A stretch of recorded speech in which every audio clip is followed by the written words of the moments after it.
Playground! Hooray! This is the Deron Harris Podcast. Here's your host, Deron Harris.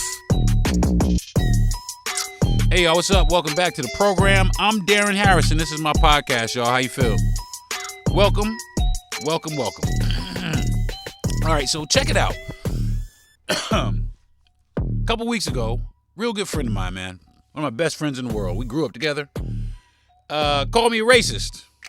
Called me a separatist. He listened to my podcast about segregation and told me that it was the most racist thing that he had ever heard. Now, let me kind of set this up for you. Every time me and this person, we talk about race, there is always an argument. There's always a blow up. There's always some sort of gnashing of teeth, some angst, some harsh feelings, maybe even some harsh words from time to time. And he called me a racist, told me I needed to look in the mirror on the occasions on some things, and so I did. I decided that I was going to look in the mirror, and that is what I'm talking about today. Am I being racist? Am I being racist? I mean, let me I'll give you a couple things.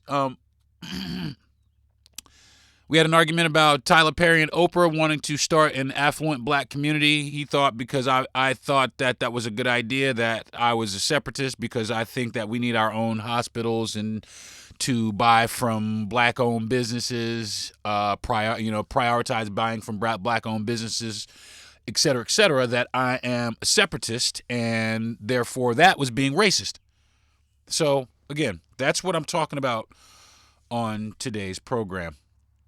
But first, before I get started, I always want to do a solid mental health check and make sure that everybody or anybody out there who is listening, who suffers from who is suffering or feels themselves slipping away, I just want to encourage you and let you know that there are people out there that are willing to talk to you and help you get through whatever hardship that you might be going through. I'm one of those people. You can DM me. And if you up there on the ledge, I ain't got no problem sitting up there with you, man, and trying to talk you down, because I've been up there myself, and it is not a good place, and I don't want anybody to have to feel that way. So I want to encourage people, if you believe it or you think it, or or if there's a loved one in your life that you think is suffering in this way, please, don't sit there in silence. Make it a priority to go out and get some help, okay? So with that being said, let's jump into it. So am I racist? Well, first, I really wanted to break it down too. I wanted to break it down all the way back to the essence of the, am I a racist? Do I have those racial, am I that person? And I had to, like I said, I wanted to get back to the basics. So I went to the dictionary and looked up racist.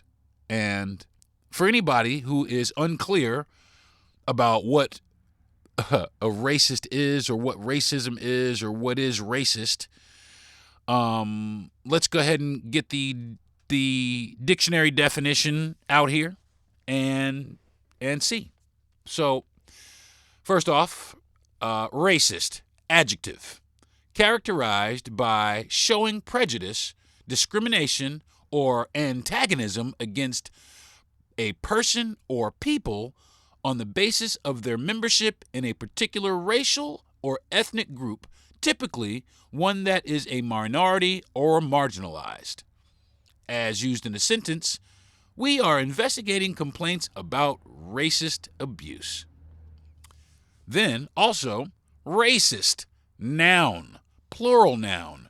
Racist, 1, a person who is prejudiced against or antagonistic towards people on the basis of their membership in a particular racial or ethnic group, typically one that is, again, a minority or marginalized. Simply put, a racist is a person who believes that one race is better than another solely based on the color of their skin. Racists discriminate against other races. If someone believes one race is inherently superior, that person is racist. Individuals can be racist, but businesses can also be racist. Laws can be racist. And most importantly, that I think that this is the problem we're having here in this country now. The government can be racist, or governments, plural, not just here in our, other places too. There's racism other places. So now that we have the definition of what a racist is, let's break this apart, okay? My friend, called me a racist a couple of times, actually, like a few times, like I said. I mean, the first time he kind of referred or hinted at it, it was kind of a shock to me, but the thing about it is every time, he gets bent out of shape every time I call out things that white people have done to black people, and he believes that can be or feels like racism, feels like I'm being racist towards his people for the fact that I'm calling out facts, truth, because I don't say anything that's not truthful. I simply just place the blame where it lies. That's all I do. Now, again, like I was saying earlier, we had a discussion about an article that I read about Tyler Perry and Oprah Winfrey. They were starting this black neighborhood, and I thought it was a good idea. And he told me, again, because I supported this idea or thought it was a good idea, that I was, quote unquote, a separatist. And therefore, I was being racist. That was a racist. He said that I was being racist again because I told him that my wife and I have chosen to support black and Latin-owned business first of all, or prioritize shopping at black and Latin-owned businesses. And I tried to explain to him why it was necessary for us to do so. He called that racist and again called me a separatist. Now, my wife is Latin, so of course we want to support our communities, because our communities are marginalized. Our communities are, we don't reap the benefits that the white communities benefit. So in that, we want to, especially in the wake of what's going on politically in the country, yes, absolutely, motherfucking right. We want to support our groups of people. So then my podcast, I did a podcast a couple weeks ago about segregation being back. Trump reinstating segregation in I think it was like federal spaces or something of that nature. So segregation is back. And he said he listened to my podcast, and then after he listened to my podcast, he actually texted me and said, I listened to your podcast. I said, oh yeah, what did you think? He said it was the most racist thing that he had ever heard in his entire life. And that was after I broke down the reinstatement of segregation. Now, I'm a 54-year-old black man, and I'm married to a Latina from Puerto Rico whose age will remain anonymous. Even though she had a birthday a few days ago. Happy birthday, babe. Love you. Now, like I said, as recent political and executive orders have purposely dismantled protections for blacks and Latins in this country, the powers that be, and this is what I have explained to him, and really kind of we turned in on it ourselves, the powers that be have forced us. They have forced our hands to turn in on our own communities, and quite honestly, it feels good. It feels good to have some sort of empowerment in our communities. It really does. You start seeing people making a little bit of money, and people being more friendly towards each other. As opposed to this whole thing that we've formed against each other. Like, black people got to screw face each other, even all the way down to like families. We're just against each other. What us shopping with each other does is that puts us out in our community, and that helps us to interact with the people in our neighborhood. Like they said on Sesame Street, who are the people in your neighborhood? They're the people that you meet when you're walking down the street, and that's in your neighborhood. So, well, I want to be fair, though. I want to be fair to my buddy, okay? Now, his argument is this, that everybody should support all business, okay? You should support any business. Every business. If I have a business, you should support my business. And I should shop at, and I shouldn't shop at a business solely because they're black owned. And he went on to say, because I chose that to support a black and minority-owned business, I went and bought some deodorant from a black-owned company, and I was proud of that. And I told him that I actively sought out to give business to a black-owned business. Now, he said that I was unfairly excluding businesses owned by white people, and again, he thought that was racist. Now, I don't exclude businesses from white people because I don't know any black people who make a Jeep.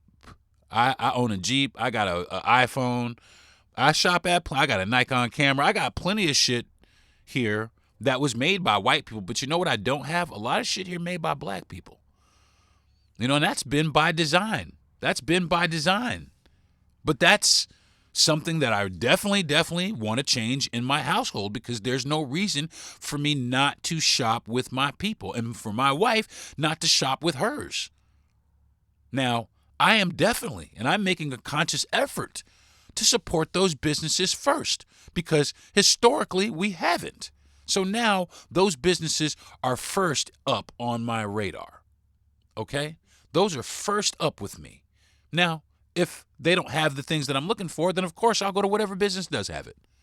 But first and foremost, I'm going to look and see if there's a young black entrepreneur, a young Latina, or somebody who's making these products. I make soap. You know what I'm saying? I make soap. I used to sell my soap. And my wife is Latina. We are a black and Latin-owned business. And we've had other black and Latin people come and give us business. But we've also had white people come and give us business. And we're thankful for all the business. Absolutely. We're thankful for all the people. Just as I'm sure all the rest of these companies are. You know, but the companies that aren't thankful for the business are the companies that have already established their windfall on our backs and continue to profit from us. They make substandard products. They put chemicals in the products that they do sell us. You know, and it's ridiculous. Even the black-owned, the black hair care products, the majority of black hair care products, or it used to be, mainstream black hair care products, weren't even owned by black people. They were owned by white people. But you'd see things like formaldehyde showing up in some of the ingredient lists in some of the products. Why would you put formaldehyde in some shit I'm putting in my hair? What the fuck is that for? You see what I'm saying? So now, you know, having somebody who actually makes these products, somebody who understands my culture, somebody who doesn't have those hangups, isn't trying to hold me down, isn't trying to capitalize and oppress me, I can give that person the business and help them grow while doing something positive for me and my people. I'm going to take a quick fast break, and when I come back, we're going to get to the rest of this. I'm Deron Harris. This is my podcast. Be right back. The Podcast Playground. Hooray! Now, back to the Deron Harris Podcast.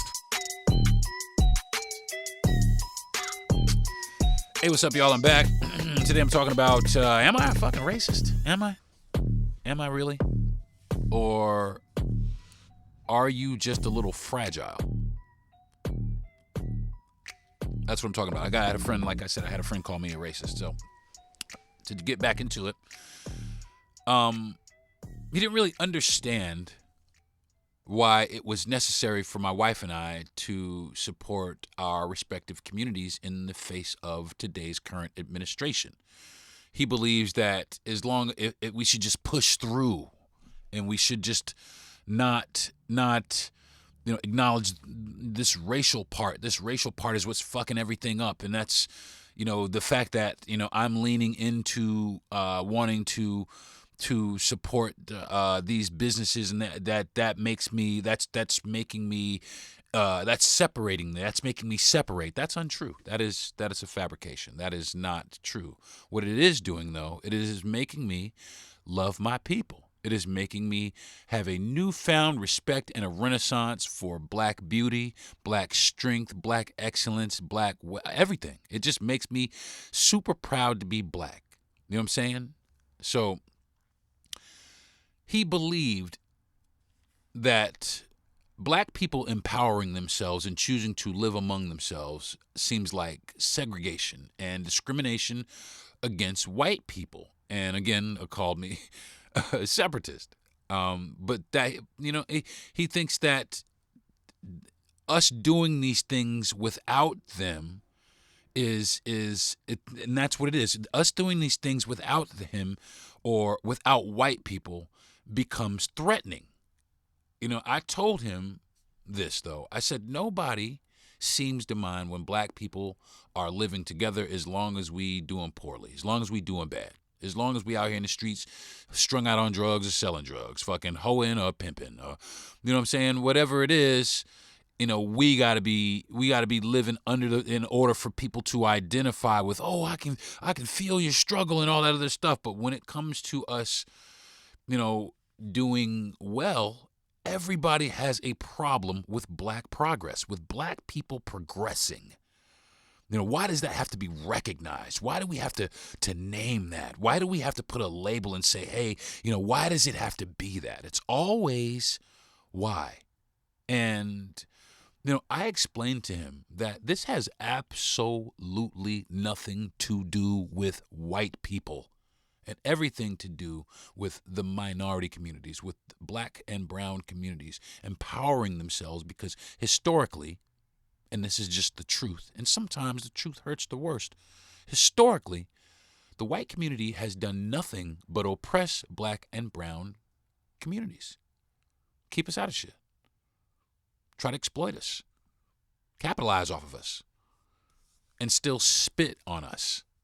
Now, anytime we talk about shit like this, he feels threatened by black people receiving accolades or being named for some of their accomplishments. He believes this also. He believes because his family struggled, his grandparents, and they were good people. Don't get me wrong. His mother was great. I loved it like she was my mother.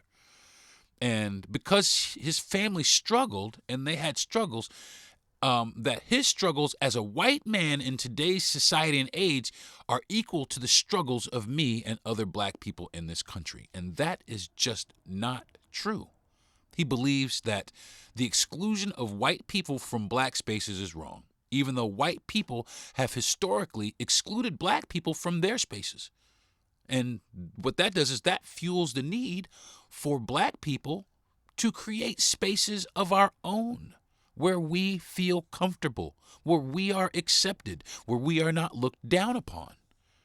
He didn't understand why the racial identity of the soldiers in the Arlington National Cemetery was so important. He didn't understand that. And why that should be celebrated. His belief that, if a black man and a white man both were out there fighting and they both died, then why should one be recognized over the other? And the truth is they're not being recognized over the other. But this black man is being recognized for the specific reason is his accomplishments were never meant to be. They were never meant to be here. This was never meant to be a representation of who America was. So,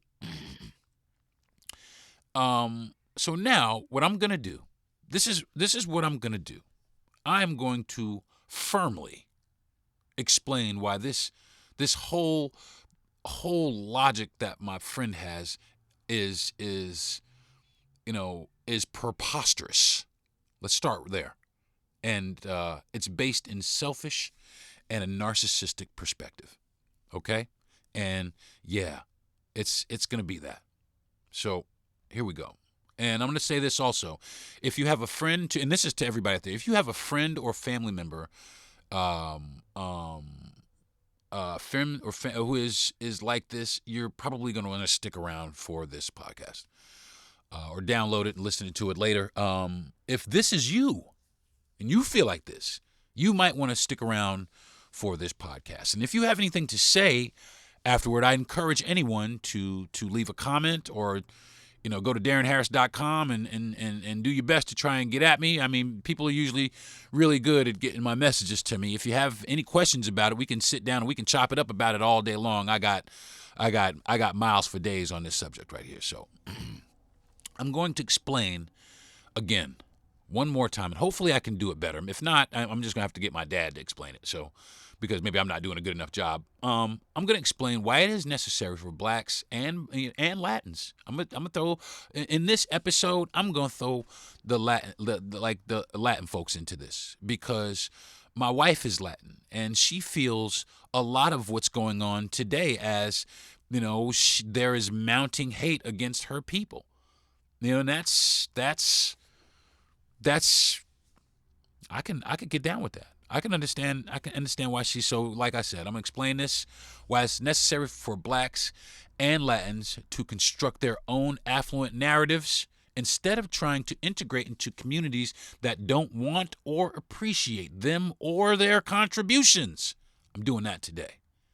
So I'm going to explain why it is hurtful and racist to erase the identities and the accomplishments of the black and Latin soldiers and the women in the Arlington National Cemetery, and which he agreed with the people just get rid of why does the race matter so much? It matters, and I'm gonna explain to you why.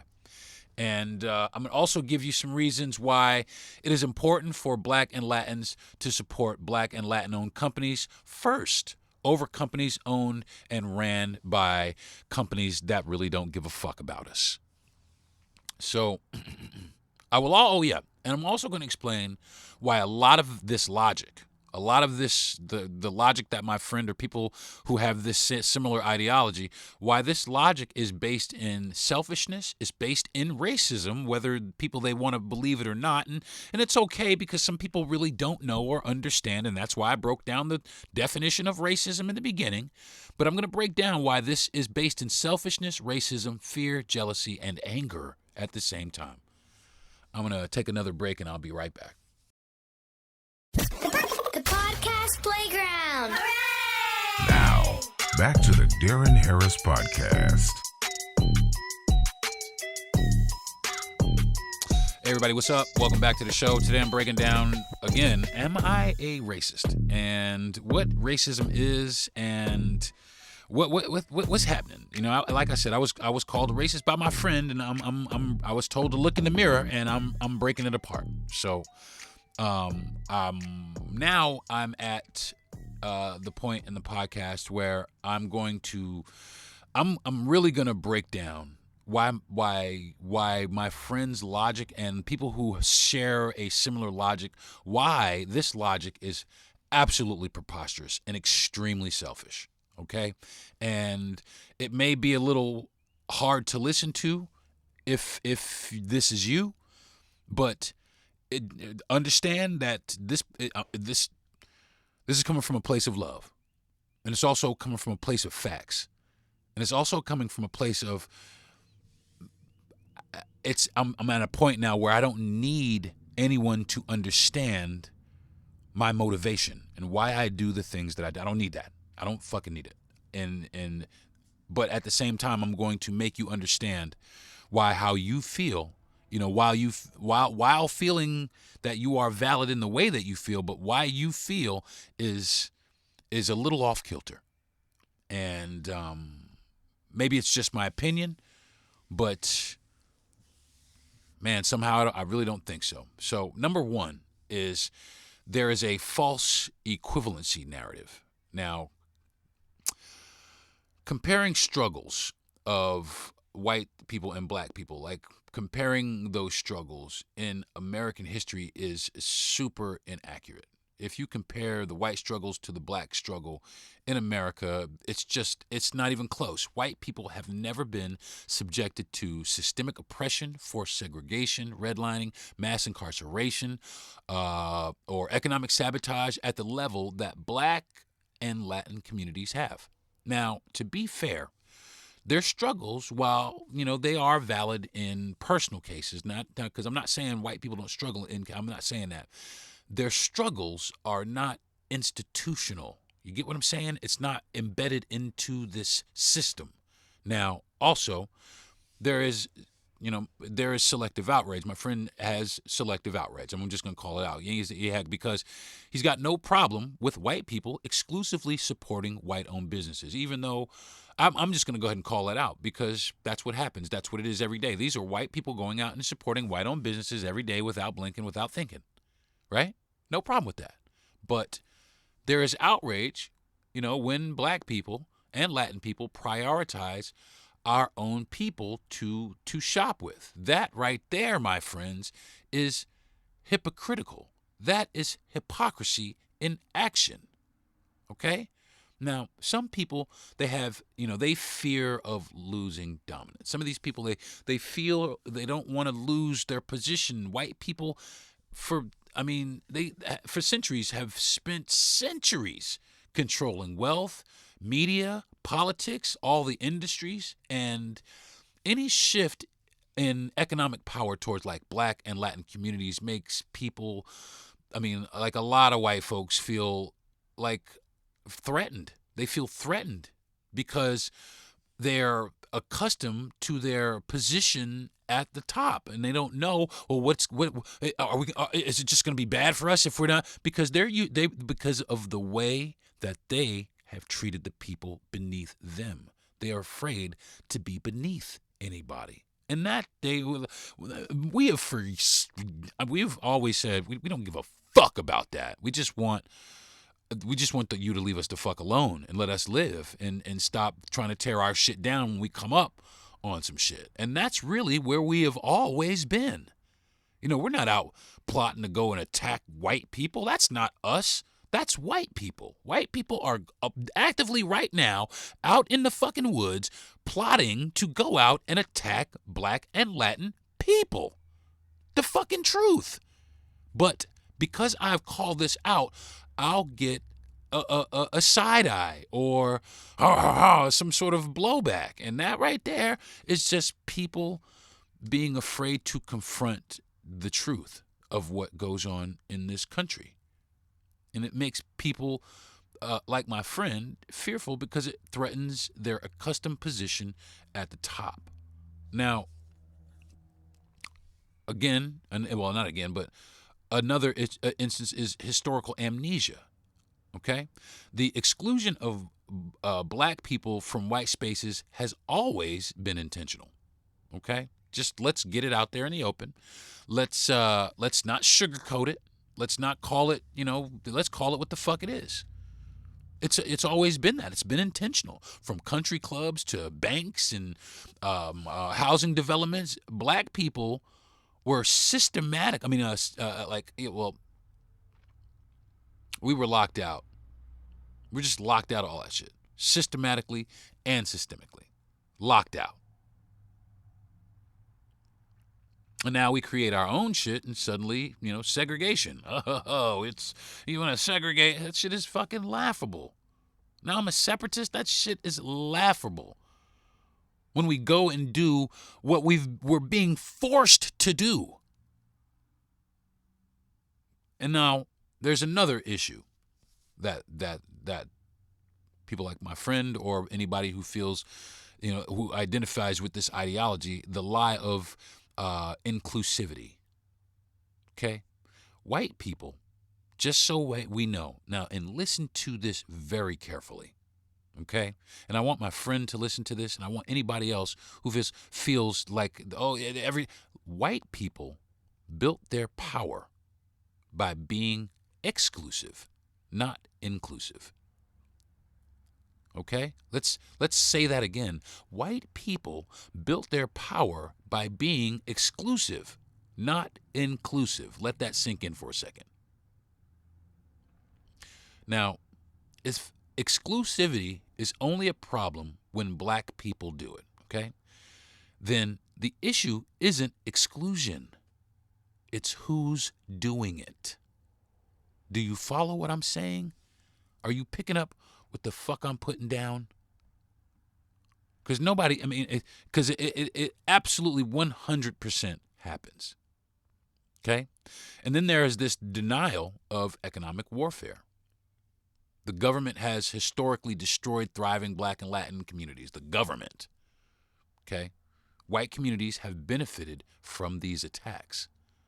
So, really, they can't now cry unfairness when we fight back by non-violently, by the way, by simply supporting our own people, like we're being forced to, like we are being turned away from shit.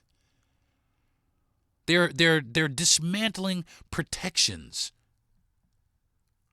They're even bringing back segregation in certain cases. Let that again sink in for a second. Segregation is coming back in certain places. I've never experienced segregation. Now, my father has. But not me. Not my friend. You know, and my father was on the shit end of the stick in the during segregation. You know what I'm saying? Being a black man in the South. You're already under the motherfucking mud here.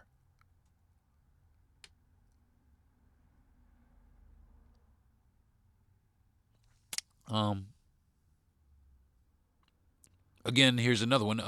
Erasing black and Latin accomplishments. When Arlington National Cemetery removes black and Latin soldiers, let me just make this clear. It is a direct attempt to try and whitewash history. It is nothing more than that. To try and whitewash the shit out of our history. This proves that this system does not value our contributions. If white folks truly believed in fairness, if you truly believed in things being fair, and I'm saying this to my friend, if you truly believed in things being fair, then you would fight to keep our names honored instead of stripping away who the fuck we are. Now, a lot of people that share this ideology, they have, now this is not necessarily my friend, but a lot of people who share this ideology, they have jealousy of our cultural resilience because black and Latin people thrive and we party motherfucking wepa out this bitch despite our oppression. Sometimes white people, even with all their advantages, still feel threatened by our strength, our innovation, and our influence. And that's why they try and undermine our success at like every turn. Look at what they did to Beyonce. Look at what they doing to Anthony Mackie at being Captain America on some NASCAR. Let the motherfucking racial slurs fly. They can't say nigga, so they say DEI. You know, that's their DEI. You know, it's the new nigga. You know, and it's just so fucking. It's so deliberate. It's so fucking deliberate. And it's so inbred in our country to be hateful. And instead of shattering that hate, a lot of people just double down into it. They double down and they shy away from tough conversations and they don't understand and they care not to understand because of the way they feel. They refuse to acknowledge white privilege, no matter how hard my friend's life might be. He will never be denied opportunities because of the color of his skin. Never. Never. He will never be profiled racially, denied a loan due to his race. Maybe his credit is a little fucked off, but not due to his race. And most importantly, he will never be at threat of having his fucking history erased My fucking history is being erased. And motherfuckers are sitting in my face going, oh, well, I think it's cool that, they take the black and Latins and the women off of the Arlington National Cemetery. They're all soldiers. That's bullshit.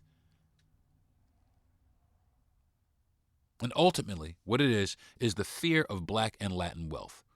When black and Latin people can generate wealth, it definitely, most definitely disrupts the racial power structure. Supporting businesses mean we keep our dollars in our community longer. We make us self-sufficient, which terrifies people who benefit and have historically benefited from our economic dependence. That's why it's such a fucking problem. That is why it is such a problem. Now, I'm going to tell you now why why we have to go, why we got to go against the grain. This is why black and Latin people, we must support our own businesses, okay? It is no question, all right? And I'm going to double down on it, and if you want to call me a separatist, then call me a separatist. If you want to call me a racist, then you call me a racist. But I'm going to break down to you right now why black and Latin people must support our own businesses. Number one, economic power is political power. Money, not smiles and kumbayas and marches. Money dictates influence. Okay? Supporting black and Latin business means creating economic independence and political leverage. Number two, closing that racial wealth gap. We need to get on the motherfucking stick. White families have historically held more wealth due to systemic advantages. But it's crazy. Buying from black and Latin businesses redistributes that wealth into our communities, y'all. That's our way we fight back. Job creations for our people. If they don't want to give us a job, fuck them. Support our businesses. That will ensure jobs for our people, our community members, instead of feeding into corporations that don't give a fuck about us. Cultural preservation. We got to get on that too. Our businesses reflect our culture, our traditions, and our values. Supporting them keeps our heritage alive. Number five, reinvestments in our communities. When we spend in our own neighborhoods, that money circulates funding schools, communities, and local initiatives. It's fucking mind-blowing the fucking shit that it does. It breaks economic dependence. When we rely on white-owned corporations, we give them control over our lives. Owning and supporting our businesses, we break that cycle. Historic retaliation. White economic success was built on the backs of black and Latin exploitation. Prioritizing our businesses ourselves is a form of reparations. We're paying ourselves instead of giving our money back to them, the people who oppress us. We give it back to ourselves. We earned this money. We earned it. We worked for it.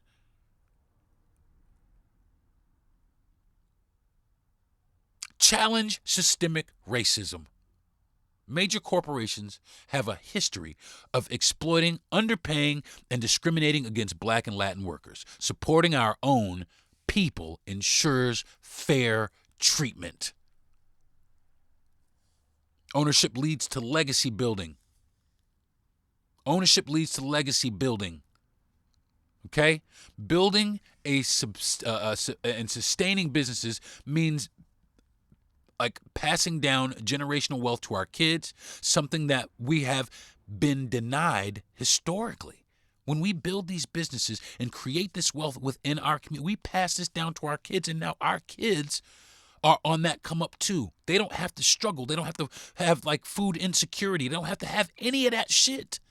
When we put into ourselves, they have, historically put into themselves. Look at where they are. Look at their society. Look at their community. They desperately want to keep us out of it.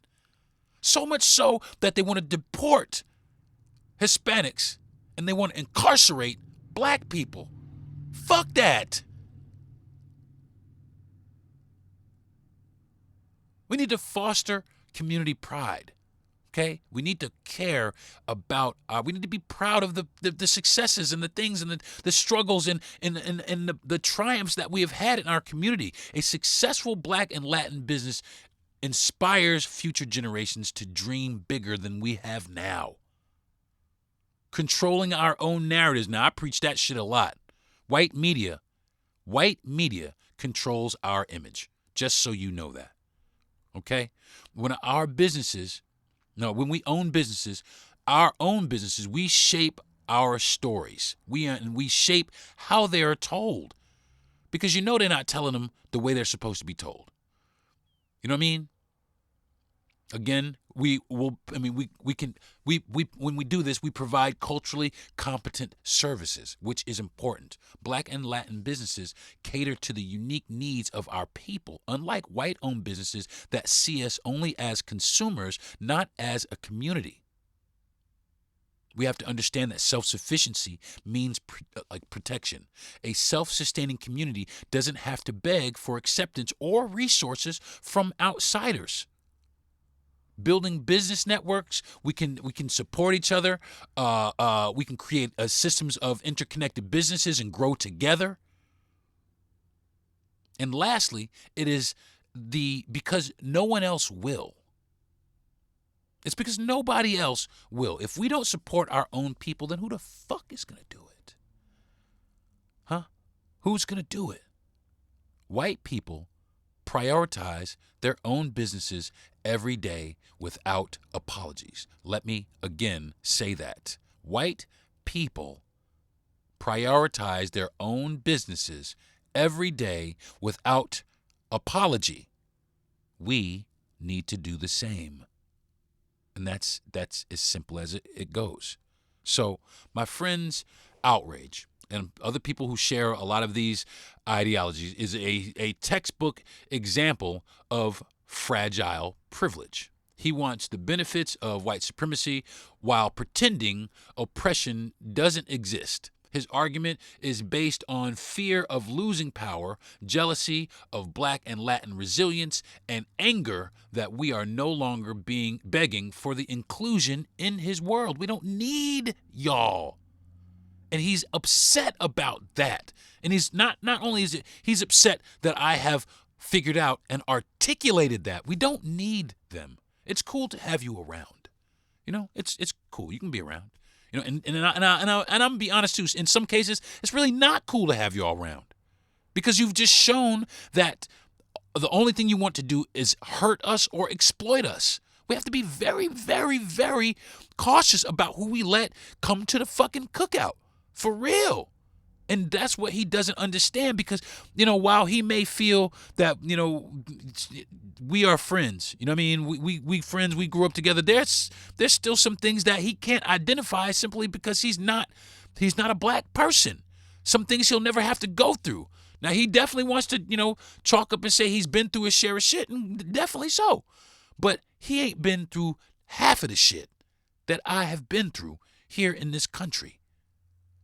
And that's one thing that I had to tell him, I don't care if you get it anymore. See, at the end, this is not about exclusion. It is about survival, okay? It is about self-determination. It is about legacy building. It is about supporting our own businesses and letting you know that supporting our own businesses is not racism.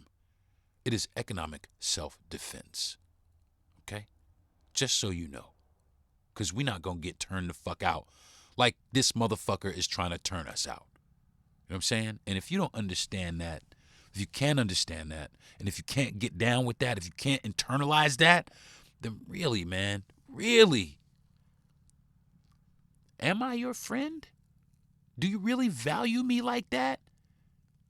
If you could sit there and tear apart these things that are so wonderful in our lives, so wonderful in the lives of my people, but you staunchly oppose these things. And come on now, am I that important to you, or is your political belief, the propaganda you've been listening to? You know what I mean? I don't understand. I don't understand. I mean, because media has been doing it to Black people I don't know, but he gets upset when I call out white people for their racism, their bigotry, their ignorance, and their hatred. Okay? And I continue to explain to him that it is not white people that I hate. And I keep saying this, all right? I keep saying this. It is not white people that I hate, rather the institution that has been indoctrinated into white America. Those are the things that I hate. That is what I hate. One of his main problems is he internalizes things that I say and takes them as a personal attack on him as a white man. Now, let me just go ahead and say this also. He is more conservatively aligned and cannot see. You just cannot see it, that conservative propaganda and the rhetoric they fucking spill all over the place, the shit they talk, is mainly to blame for the way he has been influenced for his current beliefs. A lot of shit he believes that he thinks he's so progressive in these certain areas. You're not, because of who you choose to believe. What you choose to believe. Now, that being said, I'm democratically aligned, or I have been. However, in recent months, I really have completely lost faith in this political party and its effectiveness to champion the political agenda of black people, because they are just fucking bullshit. And although having issues, though, with the Democratic Party, the divisive and racist policymaking of the Conservative Party has made it so that at least right now, I could never align with conservative values, any of those values that they have. Now, my friend's reaction, again, is a textbook example of white fragility. What that is the discomfort and defensiveness white people display when confronted with discussions about racism. His internalization of my critiques shows that he sees white supremacy as a personal identity rather than an institutional issue. Instead of listening, he makes it about himself, which is both narcissistic and unproductive. You follow me?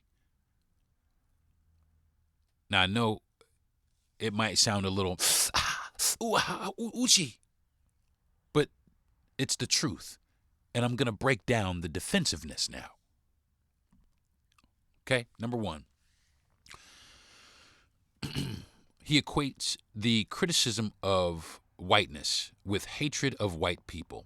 First and foremost, because I critique what they do, he thinks of that as hatred of white people. And I've made it clear that my issue is not with him or white people. It is with the system, not individuals. Now, but he still takes it that way. And I have to just say this. If he takes offense, it's because he subconsciously identifies with the system. Okay? Number two, he has been conditioned by propaganda, conservative propaganda. And he'll sit up here and scream to high heavens that no, it isn't, and no, and no. It's in every word you say. It's not a secret, bruh. You're not as stealthy as you think you are, man. It's all over everything. Everything you say, I could go straight to whatever conservative news forum and get that same information, that same ideology that you're talking about. What you don't see, bro, is the right-wing machine has masterfully, framed conversations about race as attacks on white people. If I bring up anything about race, I'm attacking you. I'm attacking white people. No. I'm not attacking you. I'm all I'm really doing is pointing out the obvious. I'm calling it what it is. And that's why he feels personally under siege instead of acknowledging historical facts. Now, one of the main problems is this, which I wish that he could do it. He refuses to separate himself and he doesn't want to do it. I don't know if he knows how or understands that he doesn't know how. I guess he refuses to separate himself from the oppressors. Okay? He doesn't separate himself from those people. Okay? He doesn't separate himself from that party. Do you follow what I'm saying? If you're not a racist, then why do you feel attacked when I criticize racism or racist people? The only reason to be offended is if he sees himself as part of this problem. That's the only way that you could ever be offended because, oh, wait. I'm part of that. But you're identifying with being part of that oppressive system. And lastly, he is more upset about being called out than racism itself. And that's a shame. Instead of confronting actual bigotry, his main concern is his own feelings. That is privilege in action. Believing that his comfort is more important than the truth. Now, why I'm gonna tell you now why is conservative alignment, being conservative, being in this conservative forum fuels his delusions.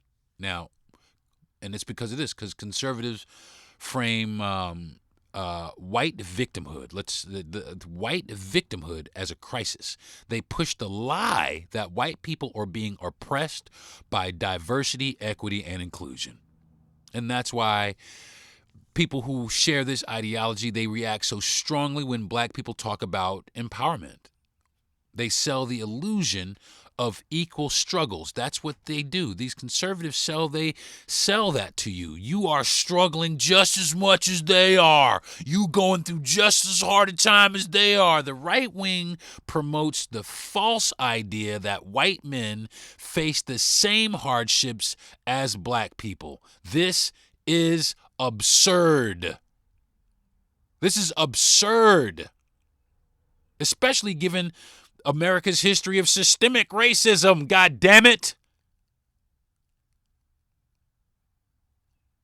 They use division as a tool.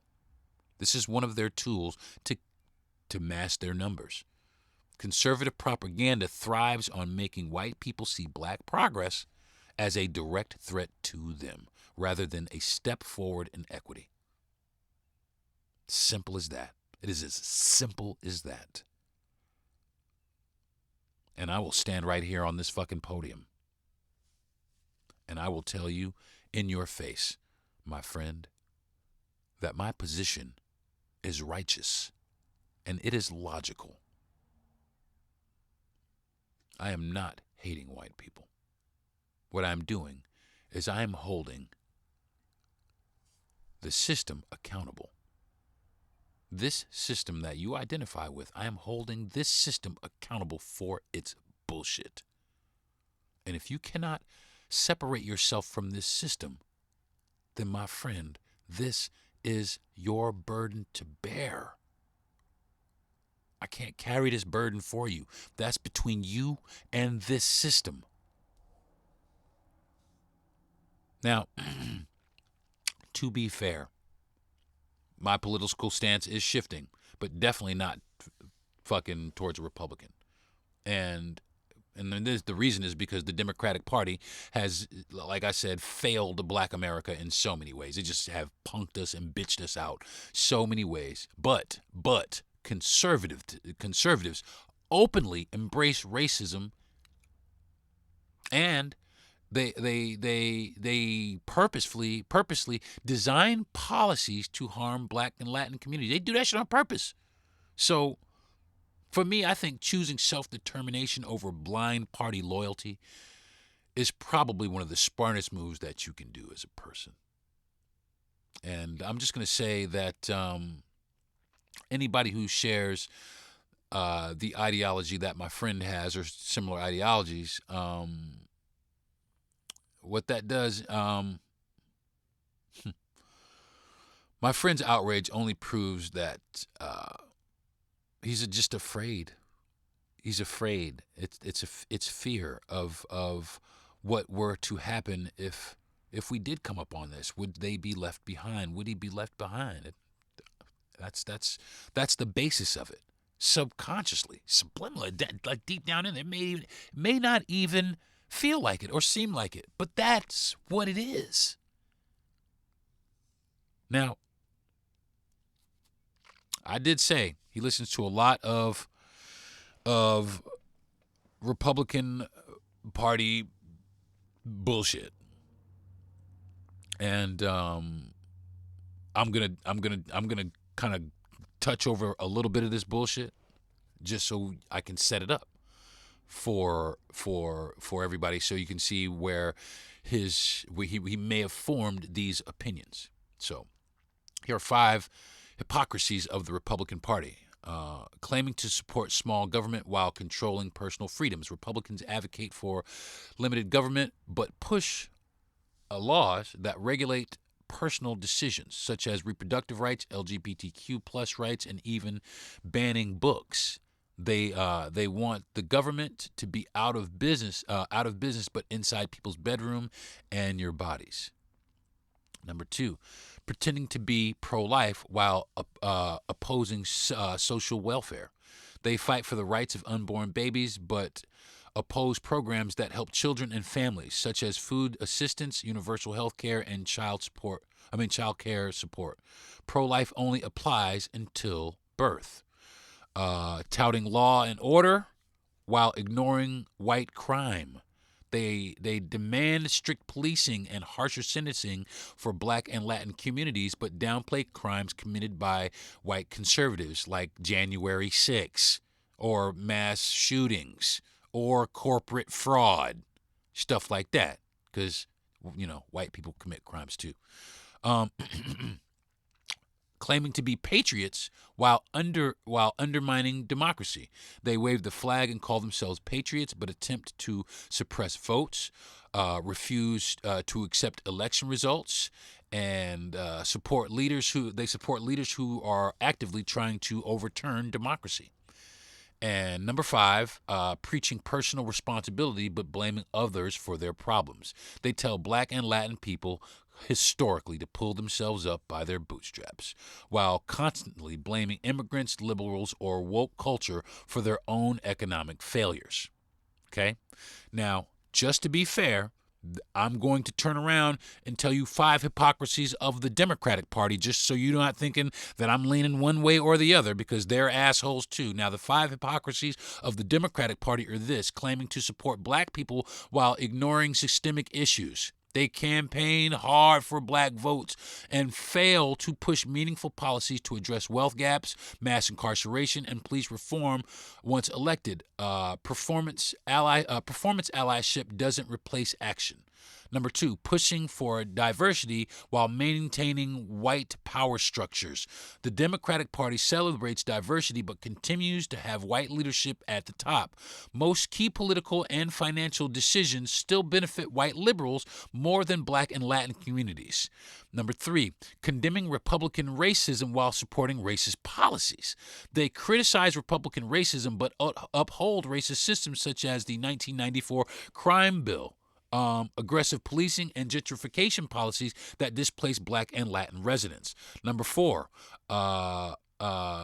touting economic equality while serving corporate interests. They talk about taxing the rich and supporting the working class, but accept millions from corporations and billionaires who influence their policies to maintain economic inequality, just like the fucking Republicans. And they promote immigration rights while quietly enforcing deportation. They claim to support immigration rights, but have upheld strict deportation policies, including under Obama and Biden, deporting thousands of immigrants while blaming Republicans for that system, for the system. Both parties are filled with fucking bullshit, all the way up to the fucking brim. And why we still follow them is a fucking mystery to me. And this is why neither truly serves Black and Latin communities. Learn to recognize these hypocrisies. Like, get to be comfortable with this bullshit. It is the key to building self-sufficient political and economic power. We have to internalize that. We got to get to that. Okay? We got to get to that. Now, I'm going to address this also. My friend constantly tells me that I should look in the mirror. That's what he says. And the way he will say it is, mirror much? He'll tell me that all the time. Mirror much? Well, when my friend tells me that, to look in the mirror, this is what he is actually doing. He is deflecting. He is shifting the conversation away from the systemic racism and inequality to make me question myself instead. It is a common conservative tactic when they don't have a real counter argument. So if you experience somebody like this, keep talking your shit. Keep preaching your truth. Don't let them take that away from you, because it is your truth. It is the truth. Now, I'm going to break down the deflection, okay? Projection. He is uncomfortable with my criticisms of racism. So instead of addressing them, he tries to make me the problem. There, again, is a false equivalent. He wants me to believe that fighting for Black and Latin empowerment is the same as white supremacy. That is manipulative and dishonest. Guilt and fragility. Number 3, he can't handle the reality of his privilege, so he lashes out by telling me to self-reflect instead of confronting his own bias. Number 4, avoidance. If he had a valid point, he'd make it. Instead, he tries to change the subject and gaslight me into silence. Now, to all that, I say this. I have looked in the mirror, and what I see is a Black man who refuses to accept the status quo around this bitch. I stand up for my people because, as history showed, no one is going to stand up for us. Instead of telling me to look in the mirror, why don't you look at history, look at policies, and look at motherfucking facts? And if you're uncomfortable with what you see, then my man, that is on you. You are using deflection to avoid accountability. It's that simple. It's that simple. You are using that to avoid having to acknowledge what white people have done to Black people. So, at the end of the day, it's this. And I'm going to say this and I'm going to get the fuck out of here. Of all things that can divide people, race, politics, and background, true friendship is supposed to be one of those few things that rises above all of that. A real friendship, especially between people of different races, should be built on honesty, understanding, and a willingness to see life through each other's eyes. It should never be a space where one person feels they have to censor their truth to keep the peace. I value our friendship because I believe in the power of human connection, to break all barriers, to challenge all perspectives, and to grow beyond the limits that society tries to put on us. But that only works when there is mutual respect, when we can have difficult conversations without defensiveness, and when we can acknowledge the realities that we may be uncomfortable but necessary to face. Racism, whether intentional or systemic, has no place in a true friendship because it creates imbalances, and one person gets to be comfortable while the other person gets to carry the weight of injustice, history, and lived experiences alone. A real friend wouldn't dismiss that pain or deflect from it. A real friend would listen, not take it personally. You feel me, man? And you would try and understand why these conversations, why they matter, why they have to happen, and why they matter so deeply. I do not call out racism because I want to create division. I call out racism because ignoring it allows it to persist. And if we can't have these conversations, if my truth it always is taken as an attack instead of a perspective that you respect, then my man, what kind of friendship do we really have? True friendship should make both of us better. Not in just how we treat each other, but in how we move through this world. You are my best friend, man. You are one of my best people that I've to ever come across my life. And I love you with all my heart. But this is something that, again, I don't care if you understand. Maybe it's not for you to understand.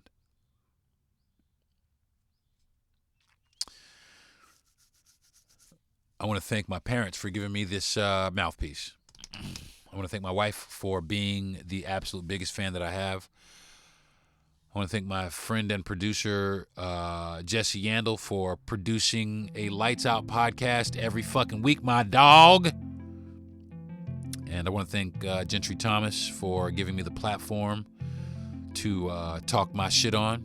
And last but not least, I want to thank everybody out there listening to my podcast. And anybody who has listened and don't listen no more. And the people who will listen in the future. I really do. I appreciate you. And I appreciate you because without you, there would be no Deron Harris podcast. So, all right. I think that's going to do it. So ask yourself that question, man. Turn it around. Look around in the mirror. Look in the mirror, man. Are you this person? Can you make some changes? Because I did some self-reflecting. I turned this mirror around on myself and I stripped myself down. I stripped myself bare naked. And, yeah, I think I'm on the right side. So, until next week, y'all, have a good one. Peace. You've been listening to the Deron Harris Podcast. Subscribe to the show, give a good rating, and everything you need to know is at DeronHarris.com.